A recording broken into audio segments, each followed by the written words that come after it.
South Korea's vicious young dictator, exploding with confidence tonight. His government's news anchor uses new, very aggressive language to project Kim Jong-un's threat. Kim Jong-un said we now have the clear capacity to directly and realistically attack American bastards who continue to attempt to invade the Pacific.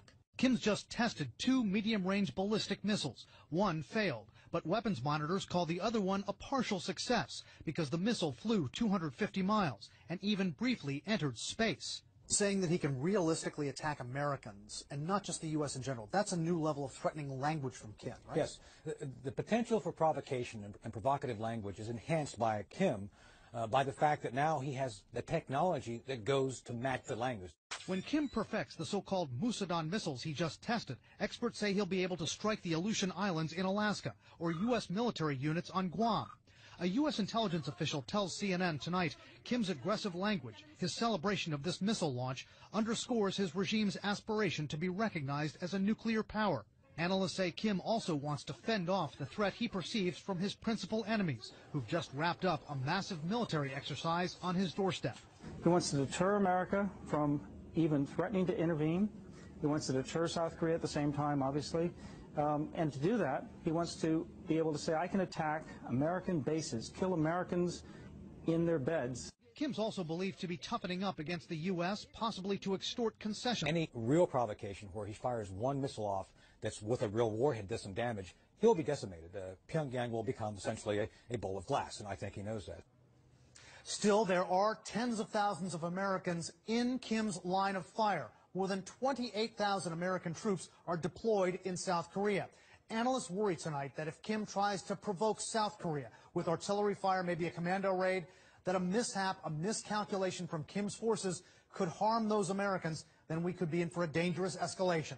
We are just getting this in. The U.S. officials we are speaking to, Brianna, are telling CNN there was a very serious incident with the Iranian Navy yesterday. Now, this is just one day after that video everyone saw of a different incident.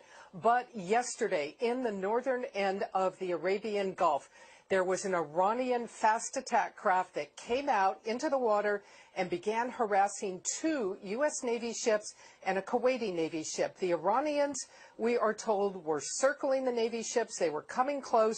They would not leave. At one point, they came within 200 yards of one of the U.S. Navy patrol craft. The Navy, following standard maritime procedure, tried to call the Iranian ship. They got no answer initially. They fired flares.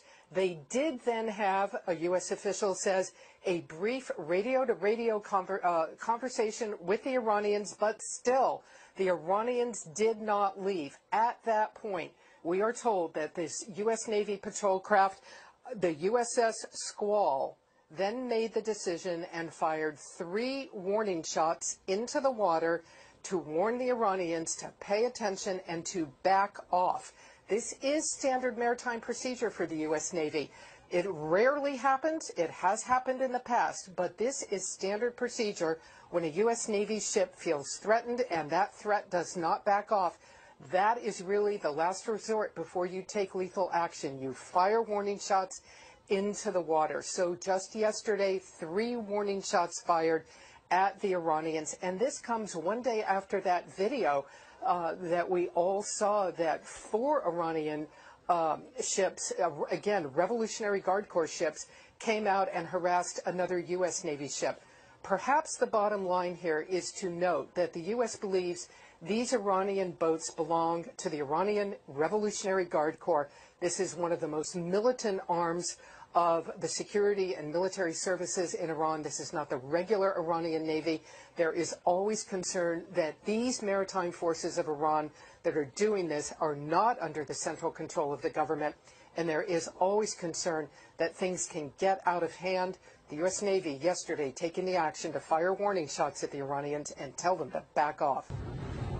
Hey, Amra, those propaganda photos out of North Korea really are remarkable because they reveal a side of the North Korean leader Kim Jong-un we don't normally see, as he was celebrating with his scientists, projecting so much confidence that he feels he has finally perfected this missile technology capable of delivering a nuclear warhead to his enemies, including the United States. Rising from the waters off the eastern Korean peninsula, an ominous new threat from North Korea. The successful test firing of submarine-launched ballistic missile Hukbuk-song, meaning Polaris, the North Star. A weapon North Korean leader Kim Jong-un says puts the U.S. and its allies within striking range of a nuclear attack. A triumphant announcement on the North Korean news. State propaganda images claim to show a perfect launch. Before dawn Wednesday, anxiety turns to exhilaration. Kim Jong-un and his officers smiling, laughing as they track the missile some 500 kilometers, more than 300 miles, further than any previous attempt. The testing and the phase of the development is very rapid. A launch attempt just last month failed. A missile fired 4 months ago in April traveled just 30 kilometers, around 18 miles. Analysts believe Wednesday's missile traveled 16 times further, meaning it can strike anywhere in South Korea, home to 50 million people and some 25,000 American troops. The latest launch as U.S. and South Korean forces engage in annual military exercises, similar to these in the spring. Pyongyang used the annual drills as a direct provocation. Troy University professor Daniel Pinkston says war games are vital to keep the peace. Looking at North Korea's capabilities, their development programs for weapons of mass destruction and their delivery systems, the shrill rhetoric that comes out of Pyongyang, their objectives are very clear. North Korean weapons development continues at a breakneck pace, despite nearly universal condemnation and unprecedented international sanctions. They will allocate resources from other areas and devote it to the missile and nuclear programs. Kim Jong-un called Wednesday's before dawn launch the greatest success and victory. Feeling the intense pressure to succeed, one officer appears overcome with tears of joy, or perhaps relief.